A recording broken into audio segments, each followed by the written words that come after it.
But if there's anything else, and I can tell you 1,000 stories, but I'd be here all night. Tell me about being a flight engineer. What did anything ever happen in the plane when you were flying that required you to do something? Well, for my own personal reason, the first plane we got on, like I said, the solenoid was hanging down. The solenoid is an electrical switch that makes the gun fire. Well, I figured out I pulled the gun and I could hear it click, so it was working, but it wasn't up where it was supposed to be to fire the gun. So I put it up there. I didn't have a screwdriver, didn't have anything. So I found some, I don't even know whether they called them Band-Aids then or not, but anyway, I found what was 3 Band-Aids.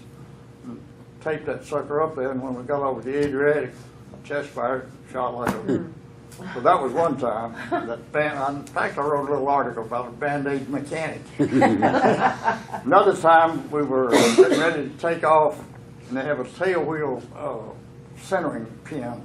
And whenever you turn the plane, you're supposed to pull the pin in the cockpit. You'll pull it up and then pull the pin out of the tail wheel so it'll swivel. Well, they got the signal mixed. Anyway, they broke it off. And it was a soft piece of metal, so it wouldn't tear the wheel up, or the tail wheel. So it broke, and if you don't have one in there, usually the wheel gives it that, like a caster. So I found that the 50 caliber bullet would go right in that hole. So I put that in. When we got on, I told them what I was going to do. I said, when you get on the runway, hold it for just a minute or two. I'm going to put this bullet in the hole in these 2 places and put a piece of Band-Aid around it. And that's what we did. Took off. Everything was fine. Came back down. I told them the same thing. I said, now when you stop and let me pull this bullet out of here so it won't tear up the tail wheel. Well, I got on the interphone and told them, and it worked fine. So I'm a Band-Aid mechanic. Like I say, I can talk all night. Stop. I think when my grandfather was in Foggia, their perception of the Italians is they didn't trust them. But you kind of said you felt sorry for them. Italians. Huh. I really did. And the people around you did as well. Well, you know, I never went to town but twice. There wasn't anything to go for.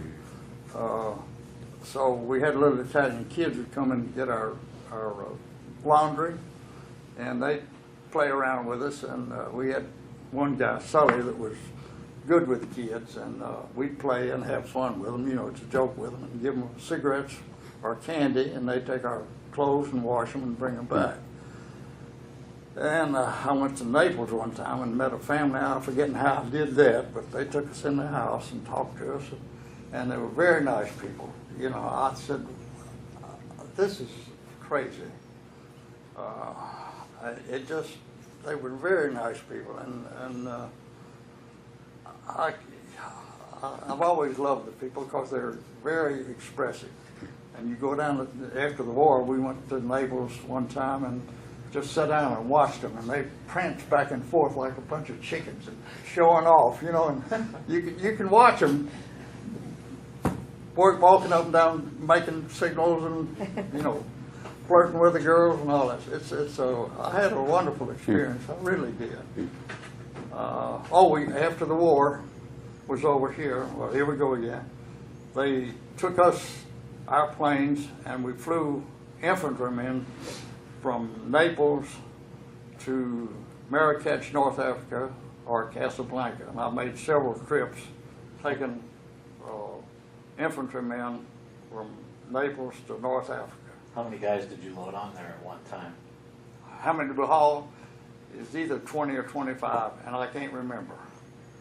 And one time our flight surgeon decided he'd go with us to make the trip just to see what it was like. Well, every trip they give us 20 or 25 sandwiches, egg sandwiches. Well, I'd hand them out to all these ex-folk, ground people. So I gave him one. He was standing behind the pilot. I remember it well. I said, here's one for you and one for the pilot. Well, the surgeon has to open his. big green fly right in the middle.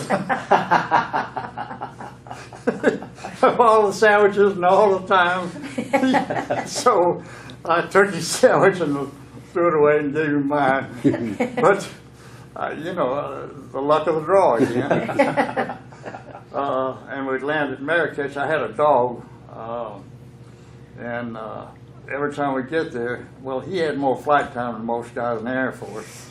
But there was a river at Marrakech, and he'd get out and run just like a person. He hit that water, and looked like an old bird dog is what he was. But that was another good thing about the war. It was, if you look around with all the tragedy, and another thing that was hard to do was take a man down that had been killed.